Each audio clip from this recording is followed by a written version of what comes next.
મળ્યા છે એટલે અમારું એવું થોડું અભાગ્ય છે કે અમારા દર્શનનો લાવો નહોતો મળતો. એમને તેડાવતા હતા પણ અમારા માટે કમનસીબી કે કંઈક ને કંઈક કાર્યક્રમમાં આવવાથી પણ અમારા પર કૃપા રાખે છે. અમારા માટે સદભાગ્ય છે, અમારું અહોભાગ્ય છે અને અમારા જીવનનો અનુભવ રૂડો છે. બહુ વખાણ ના કરતા એમને અમારા પર એ કૃપા કરી કે જે કાર્ય શક્ય નહોતું કે સ્વામી સરસ વાત કરી, જ્યાં ગાડીઓ ના પહોંચે ત્યાં અમે ચાલીને પહોંચ્યા છીએ. અને તાલુકા જિલ્લાની વાત તો બાજુ પર રહી, પણ અમે નતો જો આ વિસ્તારના સંતોને એક કર્યા છે એ બાપજીની કૃપા છે. સાથે બીજું, આ ભૂમિમાં જ્યારથી આવ્યા છે ત્યારથી કેશવ સ્વામીનો સંત સ્વામીનો પ્રેમ સંતો બરાબર, પણ અમારી સાધુતામાં એક સાખી છે કે ગુરુ સગા કા સંત સગા, કા ગુરુ સગા કા સંત સગા ઓર સગા રામ. એ અમારો રેડો અનુભવ છે.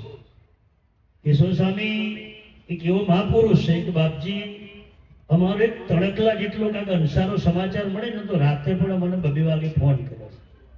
એ વાતને યાદ કરું મારી આંખ ભેગી થાય છે. એ એટલી લાગણીશીલ પુરુષ, એ અમારો અનુભવ. મારી માટે એવી આફતો વચમાં આવી હતી તો મારો એવો અનુભવ છે, વખાણ ના કરતા બાપુ, એ તો મને યાદ છે કે મારા માટે જાપ કરે ભગવાન પાસે. એવી આફતો મારા પર આવી છે, એવા દુઃખના એ પુરુષ સહભાગી છે.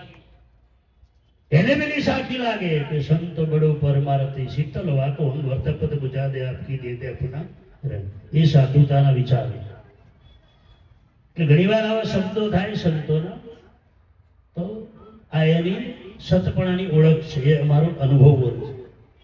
સાથે બીજું કે હવે જે કંઈક છીએ એ હવે સંતોના પ્રેમ મળે છે. સ્વયં શાસ્ત્રોમાં એક સિદ્ધાંત લખ્યો છે, બાપુએ બહુ ગાઢ શબ્દોમાં અનુભવી આપણને વક્તા આપ્યું કે સમાજમાં પરમાત્માને કઈ શોધવો.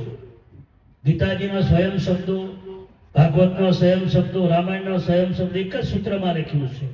અર્જુન પૂછે કૃષ્ણને, પ્રભુ કઈ છે તારો મુકામ? તુલસી ક્યારો પીપરો બરાબર, પણ મારો સંત બેઠો હોય મારું વિરાટ સ્વરૂપ.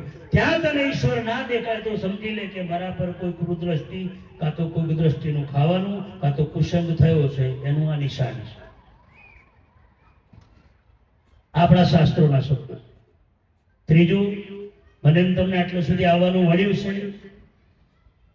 છે એ બાપજીએ સરસ વાત કરી માની કે કોઈ મા બાપના આશીર્વાદ, કોઈ સત્કર્મનું જમા પાસું, કોઈક ગુરુની કૃપા, આમાંથી કોકનું કોક તપોબળ પુણ્ય જમા પાસું હોય તો જ આટલે સુધી આવી શકાય, બાકી આવી શકાતું નથી. એના માટે બાપજીએ બહુ સરસ વાત કરી. બાકી આયલાય ના ભાવ આપણને આયા હોય તો બાપજીને હારી વાત નથી કરતા, એ મારું અભરેલું છે. ઘણી વાર એવું થાય કે ખાઈને હારું નહીં બોલતા. મારી પાસે થોડી કડક છે પણ બાપજી છે એટલે હું મર્યાદા રાખીશ. અહીં ખાઈને હારું નહીં બોલતા એવું થાય છે. કેમ? કુસંગનો પ્રભાવ છે. કુસંગનો, સંગદોષનો એ અનુસારો બતાવે છે. અને આ નવું નથી. કૌરવો પાંડવો વર્ષો સુધી ભેગા રહ્યા. ગુરુ એક હતા. ભક્તિ દૈનિક લઉં, ગુરુ એક હતા બરાબર. એટલે દુઃખ ના લગાડશો. કોઈ ગુરુ કરવાથી બધું સુધારવા એ જેવું નથી. પાછું કોઈ પાઘડી ના પહેલે.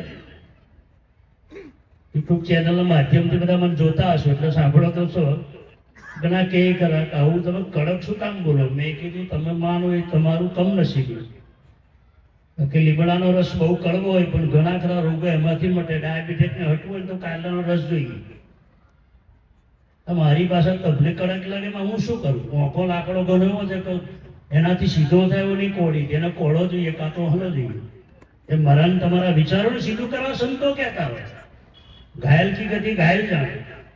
તો એના ગુરુ એક હતા પણ ફરક આટલો હતો કે ગુરુ પાસેથી છૂટા પડ્યા પછી દુર્યોધનનો સંતોષ શકુની મામા સાથે હતો, અર્જુનનો સંતોષ કૃષ્ણ ભગવાન સાથે હતો. ગુરુ એક જ. હવે ગુરુનો કોઈ વાંક ખરો? કૃષ્ણ ભગવાન જાતે સમજાવવા ગયા તોય ઓલો માન્યો, કારણ મારો મોમો કહેતો કરું. એવું આપણે ઘણી ખરી જગ્યાએ છે. આજે સંતો પાસે રે, ગુરુ પાસે રે, પણ ઓલો કે એ થાય. આટલું કઈ મારી વાણી વિરામ આપું છું. આપ સૌને જય સ્વામિનારાયણ, જય સચ્ચિદાનંદ, જય પરમાત્મા. પાર્વતી પતિ હર